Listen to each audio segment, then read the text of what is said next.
Bonjour à tous et à toutes, je m'appelle Raphaël Gérard et aujourd'hui je vais vous expliquer comment le manque de sommeil impacte le fonctionnement du système nerveux. Et je suis un robot. D'abord, comment se passe le sommeil? Le sommeil est divisé entre 5 phases. Il y a entre 4 et 6 cycles par nuit, dépendant de la longueur de votre nuit. Les différentes phases d'un cycle sont: numéro 1, l'endormissement. Numéro 2, le sommeil lent et léger. Numéro 3, le sommeil lent et profond. Numéro 4, le sommeil paradoxal. Numéro 5, le micro-réveil. Un cycle dure à peu près 1h30.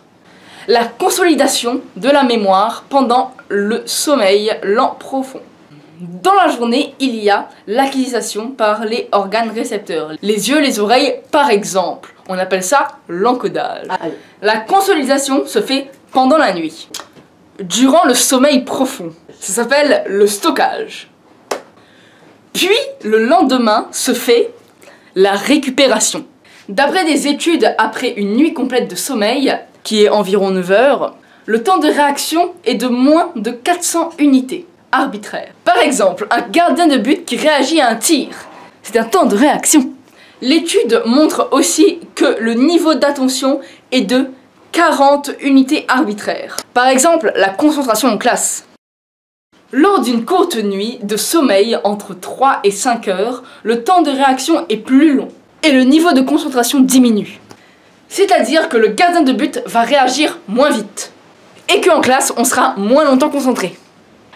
Avec le manque de sommeil, l'information venant des organes récepteurs prend plus de temps pour arriver au cerveau, mais aussi du cerveau aux organes effecteurs et pas réfecteurs.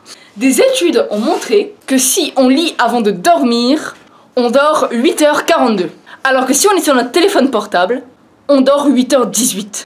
L'exposition à la lumière bleutée des écrans des téléphones portables a un effet excitant. Alors, mes conseils. Il faut garder une régularité entre les heures de se coucher et les heures de se réveiller. Il faut aussi aller se coucher dès qu'on sent la fatigue. Alors, vous pouvez aussi prévoir un retour au calme, comme la lecture avant d'aller dormir.